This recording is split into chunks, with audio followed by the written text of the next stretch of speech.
Hey guys, gals, and others. It's the Cannabis Crone. Thanks for joining me.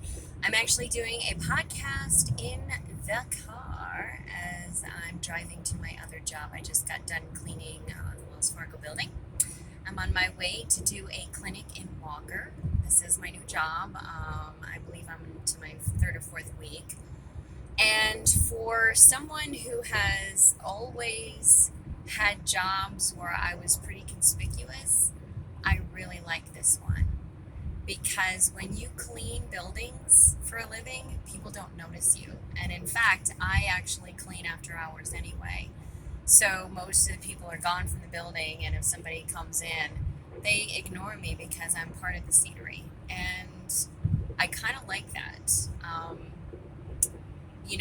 I'm coming to terms with my autism, and I had an epiphany kind of with that. And part of it is the fact that I'm able to really appreciate myself and love myself and all of the quirks and my antisocial tendencies and all of this stuff. I'm able to give myself a break for. I'm able to forgive myself. I never had any self love growing up, even as a young adult. I was so hard on myself. And so, with this new realization after taking the test and being able to sit in the fire with it for about a year, almost a year, it has given me a new appreciation for me, for who I am.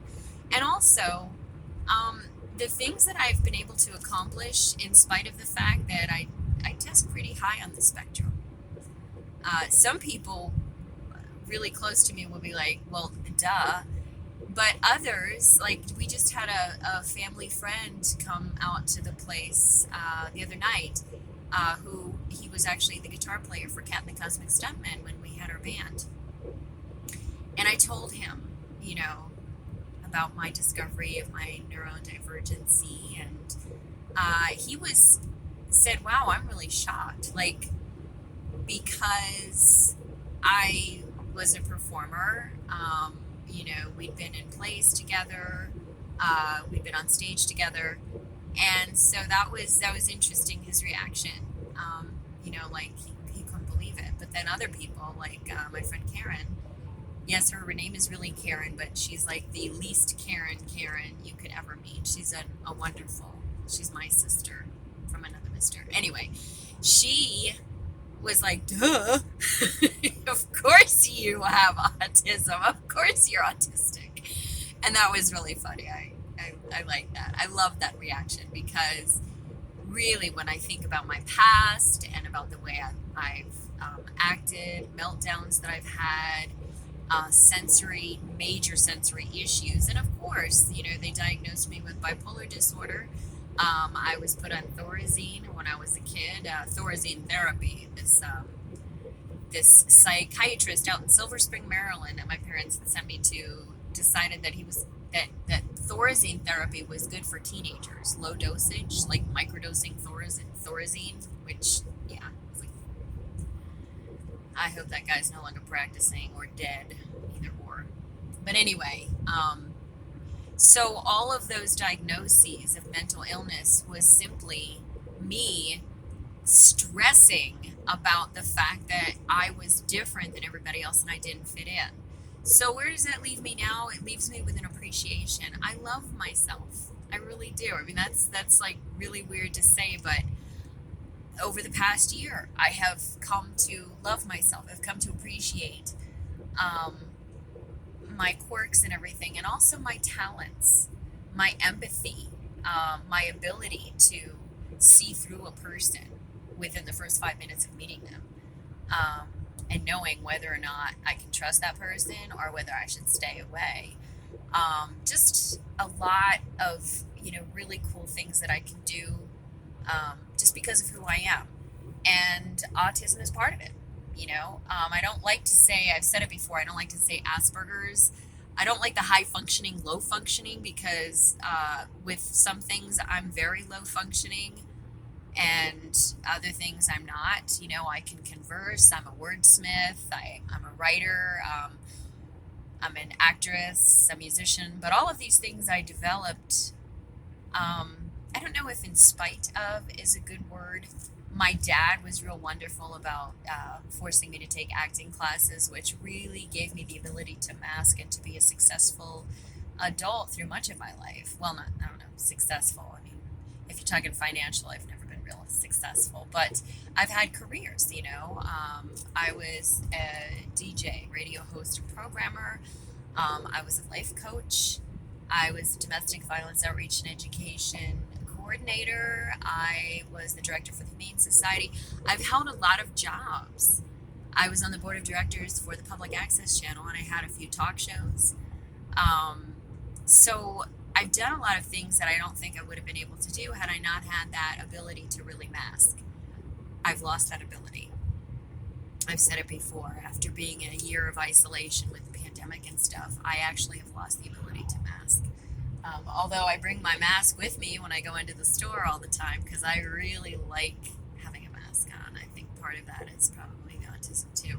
But I do. I feel much more comfortable when people cannot see my face. You know, that anonymity I like. And that's why I like this job. You know, it's interesting what you find when you're cleaning people's desks and stuff, you know, not even just not touching anybody's personal space, but just, you know, cleaning, wiping down surfaces and stuff, you know, pictures and like there's one woman at the bank that I swear to God, she needs to change her diet. You cannot eat fast food every day and be okay. Okay. Really. I don't know what these people look like, but God damn it. Don't eat fast food every day. It's bad for you. I mean, it's not even real food, you know? So once in a while is fine, but really, man, she needs to start bringing some healthy lunches from home. But like I notice and I observe, and yet if someone happens to be in the building, they won't observe me because I am part of the scenery. I'm part of the furniture. I kind of like that because I've always been noticed in public, but for the wrong reasons. I'm socially awkward.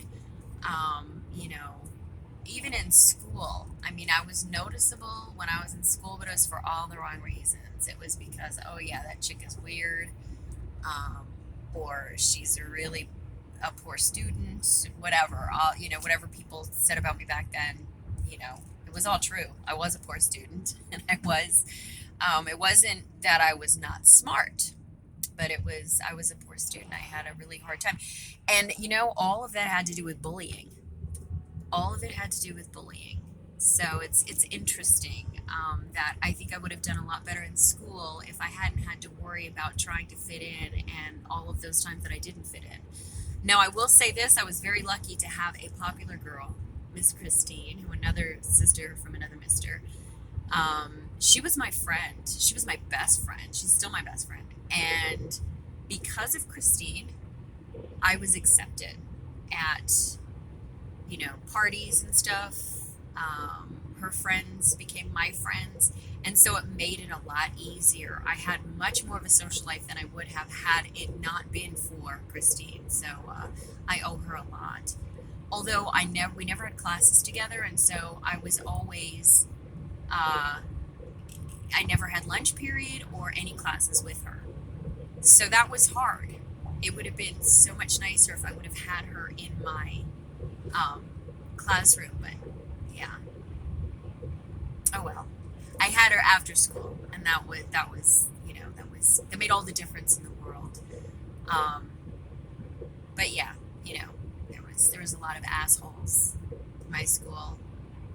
Jeez, Holly, Barron. There's a lot of people that really gave me a hard time because I was different. So would I forgive those people now? No. Because you know what? I was never like that in school. And I think that if you're the kind of person, because I remember going up to two of these people, my bullies, my middle school bullies, and really going up to them and saying, why are you doing this? Like, what, like, can you just leave me alone? And if someone had come up to me and said that, I would leave them alone Do you know what I mean? I wouldn't, you know, even if I'd been like inadvertently bullying them, if they came and said something to me, I would stop. I wouldn't keep on going. So the fact that, you know, anyone who could have done that in high school is probably still an asshole. You know, that's my opinion, but I believe that. If you could be that cruel in high school where this socially awkward girl is begging you to just please, you know, takes you aside and begs you, please, can you not pick on me anymore? You're making my life miserable. And they keep on doing it anyway. Those people were destined to be assholes for their whole entire life. I'm sure if I met them now, they'd be fucking assholes. So that's just my opinion. I went off on a tangent. Well, it is definitely a beautiful drive. I have a gorgeous drive to work. I just love it. It's really, this is probably one of the prettiest stretches of road around. On my windshield, it's just a mess. I gotta clean it. Actually, this is a company car, but I do have to take it through a car wash. I mean, it's just, you know, I don't know what it is. It's like, but there's something about this road that is absolutely gorgeous. I just love it. Anyway, that was my check-in. Just, you know, just a few thoughts on being on the spectrum and what it's meant to me to find out this late in life. You know, I'm pretty much an old woman, but it's still given me the ability to know myself better and to appreciate myself and to say, you know what, I love myself. I think I'm kind of cool. I like who I've become in spite of all of my difficulties and maybe because of them as well. So, yeah. Anyway, that's it. I'm going to let you guys go.